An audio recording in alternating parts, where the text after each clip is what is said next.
రే ఎవరో వస్తున్నారా? జైగాడ్రా, వెళ్ళి మాట్లాడదాం.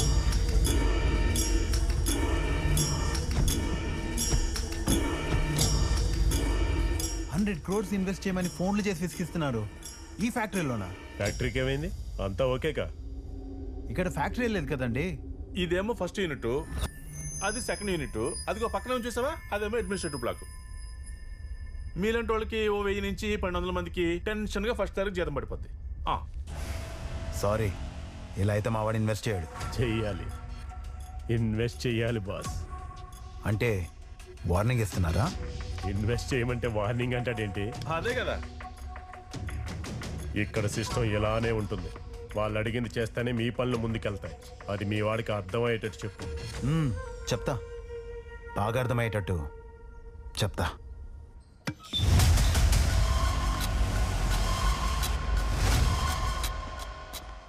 Hey, London businessman. What a surprise.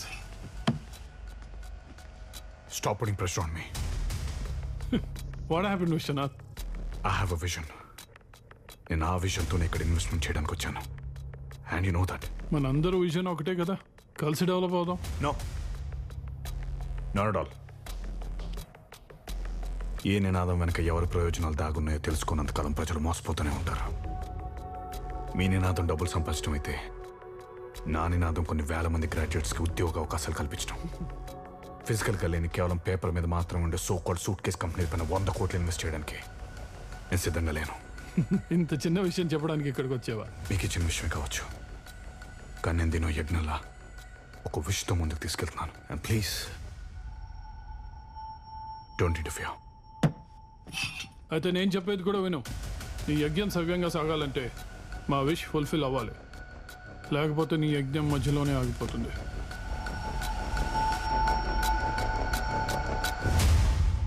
వరుసగా ఈ నోటీసులు ఏంట్రా?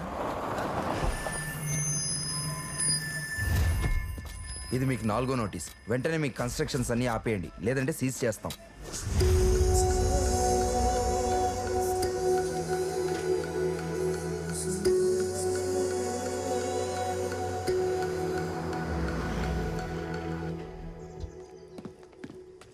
సార్ చాలా బిజీగా ఉన్నారు, కలవడం కుదరదు. I'll wait. మీ ఇష్టం.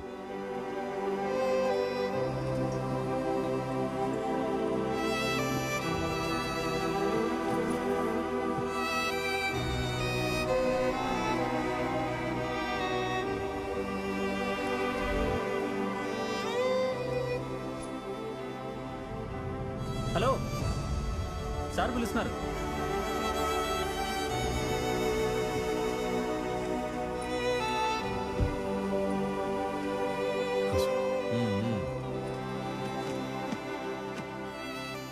మిస్టర్ విశ్వనాథ్, నువ్వు నా చుట్టూ, నా ఇంటి చుట్టూ తిరగటం వల్ల నీకు ఎలాంటి ఉపయోగం లేదు. అదిగా సార్, బిజినెస్ సమిట్లో చెప్పింది ఏంటి? ఇప్పుడు నోటీసులు ఏంటి? వర్క్ మధ్యలో ఉంది సార్. ఇప్పుడు వర్క్ ఆగిపోతే నేను అనుకున్న విజన్ అంతా పాడైపోతుంది. I want you to consider. Viswanath, 100 అంటాం, బట్ నువ్వు ఇన్వెస్ట్ చేయమంటే చేయలేదు.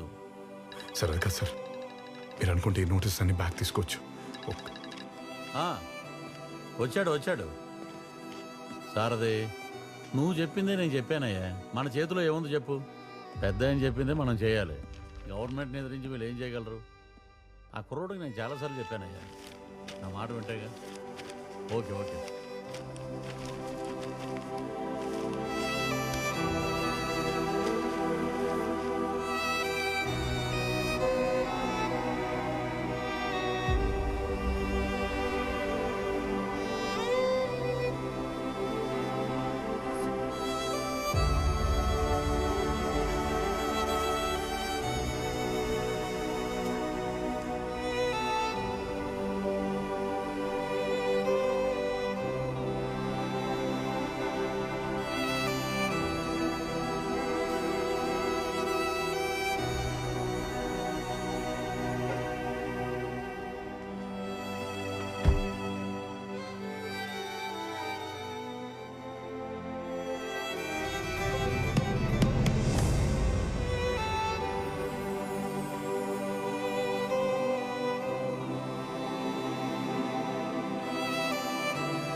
శాలిని విసు ఐ ఓకే?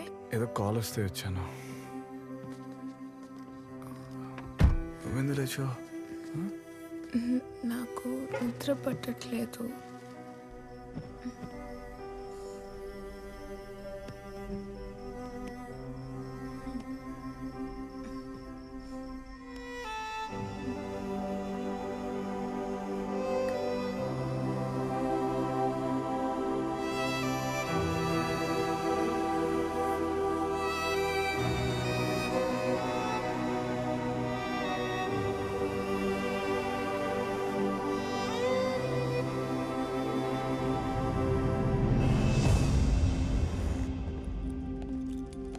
హలో సార్, నా పేరు విశ్వనాథ్ రామచంద్ర. మిమ్మల్ని కలవాలని చాలా ట్రై చేస్తున్నాను. అయ్యో అవునా? ఏం పని మీద వచ్చారు? నేను లండన్ నుంచి వచ్చి ఒక సదుద్దేశంతో ఇక్కడ ఇండస్ట్రీస్ ఫామ్ చేసి ఎంప్లాయ్మెంట్ ఇద్దామని ముందుకెళ్తుంటే మీ కింద కొంతమంది కరప్ట్, మీ కింద పనిచేస్తున్న కొంతమంది వాళ్ళు అడిగింది ఇవ్వలేదని వేరు వేరు రీజన్స్తో నా ఇండస్ట్రీని ఆపడానికి ట్రై చేస్తున్నారు sir. These are the various notices I received in span of 3 months. ఇలా నాలా ఎఫెక్ట్ అయిన చాలా మందితోనే మాట్లాడటం జరిగింది. ఏమండి?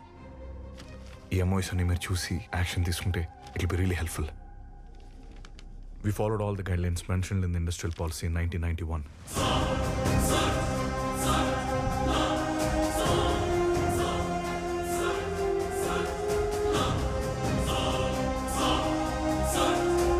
ఓకే, నాకు చెప్పారు కదా, మీరు వెళ్ళండి, నేను చూసుకుంటా. Thank you, sir.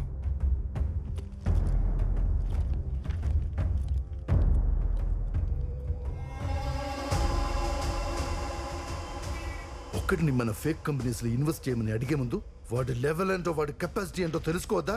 మన వాళ్ళ నష్టపోయిన ఇన్వెస్టర్స్ అందరినీ లైన్అప్ చేసి యునైట్ చేసి మనకు అగేన్స్ట్ గా ఫైట్ చేయడానికి రెడీ అయిపోయాడు. నా మీద ఉన్న నమ్మకంతో మీకు అగేన్స్ట్ గా నా దగ్గరకు వచ్చి కంప్లైంట్ చేశాడు. And no doubt he's the man to fight for his rights. వాడి స్టేట్ లోనే ఉండకూడదు. Okay, I will close this issue, sir. Do whatever you like.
కొన్ని వేల మంది ఆశల్ని చంపేశారు కదరా.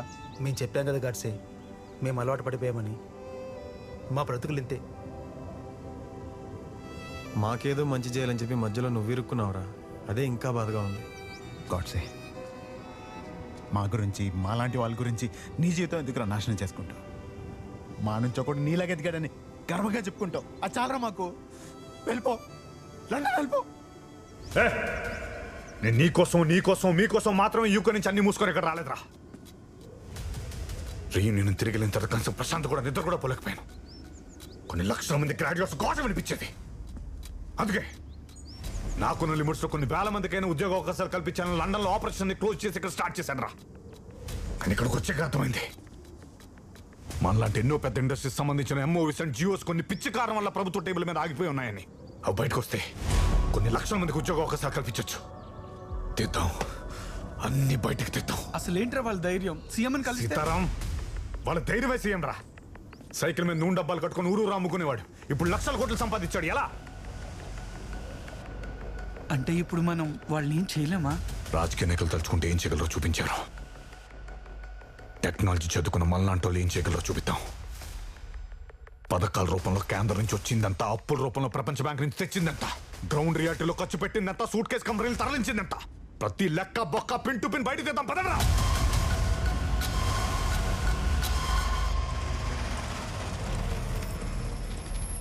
ఎస్ వాట్ మన సిస్టమ్స్ హ్యాక్ అయ్యాయా? ఏ ఐపీ అడ్రస్ నుంచి హ్యాక్ చేస్తారో track them immediately.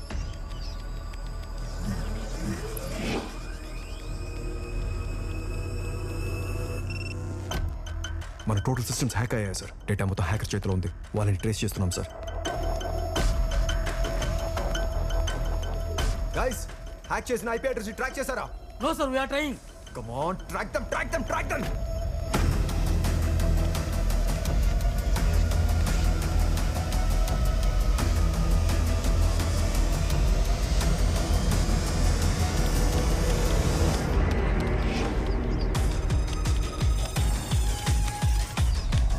Bounce back the IP and reverse hack them.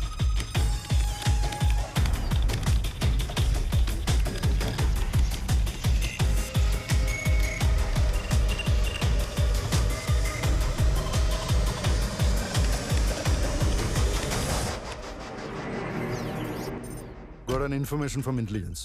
వాడు గవర్నమెంట్లోని అన్ని సైట్స్ని హ్యాక్ చేసి కాన్ఫిడెన్షియల్ ఇన్ఫర్మేషన్ మొత్తం లాక్కున్నాడు.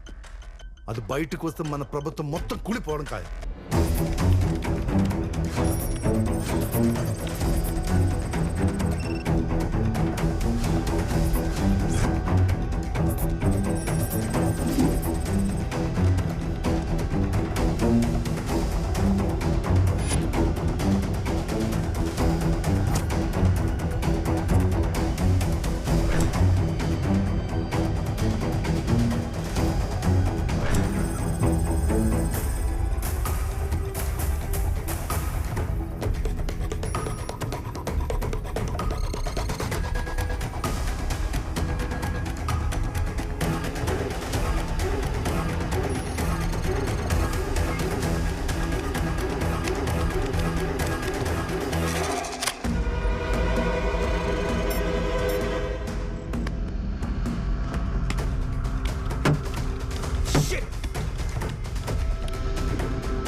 వాళ్ళ జాతకం అంతా ఇందులో ఉంది.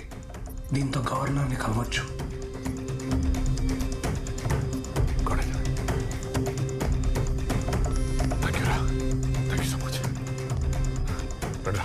Vishu, take care.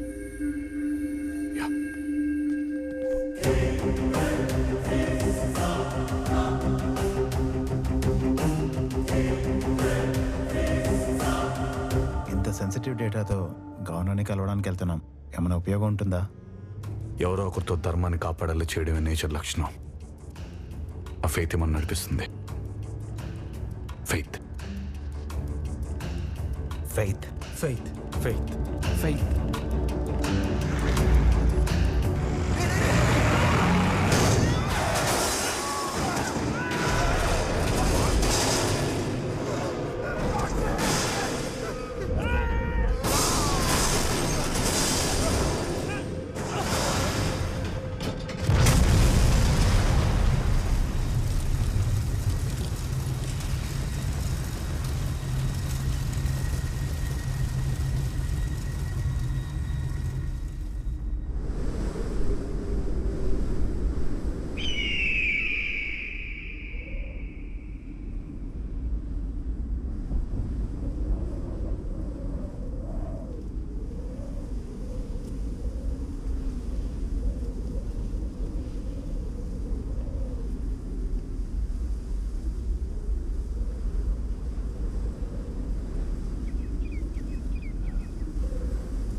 రాఘవ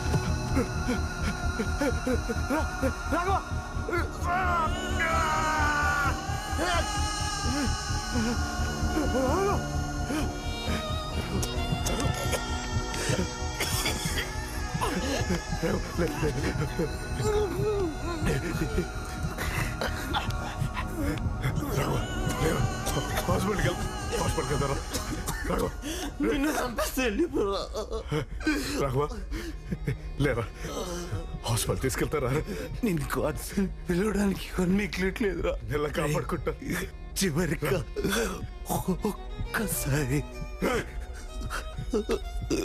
అలా అనుకో రాఘవ రాఘవ రాఘవ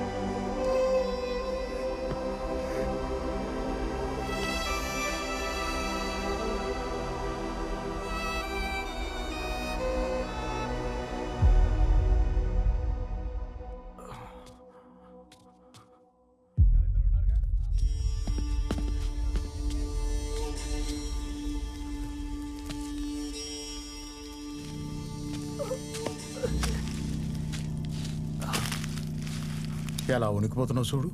ఇందా ఇది తీసుకో.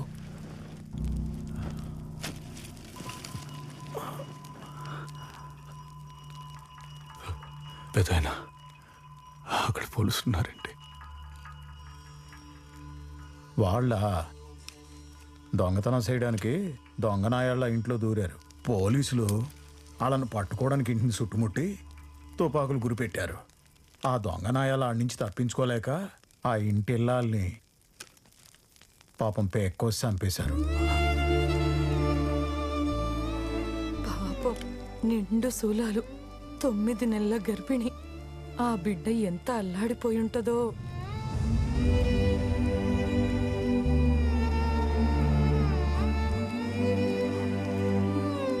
మన బేబీ ఇండియన్ సిటిజన్గా పుడుతుందని.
చెప్పండి సార్, నేను చేసిన తప్పేంటి? కాదంటే చంపేస్తారా? ప్రశ్నిస్తే మారణ కంటే చేసేస్తారా? ఇంత ధైర్యం వీళ్ళకి ఎవరిచ్చారు సార్? ప్రజలు ఓట్లేసి గెలిపించిన అధికారంతోనా, లేక అధికారం అడ్డంగా పెట్టుకుని అడ్డగోలుగా సంపాదించిన డబ్బుతోనా? ఏ ధైర్యంతో? ఆ ధైర్యాన్ని చంపి సస్యశ్యామలం చేద్దామని ఈ మార్గం ఎంచుకున్నాను సార్.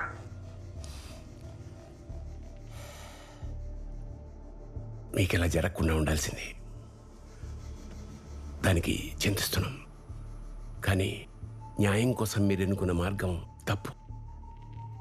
దానికి మనకి చాలా బలమైన సిస్టమ్స్ ఉన్నాయి. దాన్ని అమలుపరిచేందుకు రాజ్యాంగ వ్యవస్థలున్నాయి. ఎక్కడున్నాయి సార్? సిస్టాల్ని కష్టాల్లో పడేసి వ్యవస్థను అవస్థల పాలు చేస్తున్న నాయకులు ఉన్నంత వరకు నాలాంటి వాళ్ళు పుడతానే ఉంటారు సార్. మిస్టర్ పుణ్యమూర్తి, ఒక మీడియా ఛానల్ హెడ్ గా మీ జాబ్ ఏంటో సింపుల్ టర్మ్స్ లో చెప్తారా? ప్రభుత్వ విధానాల్ని ప్రజల దగ్గరికి తీసుకెళ్లడం. అందుకేగా we're called 4th pillar of constitution. ఓ, 4th pillar of constitution, fancy word.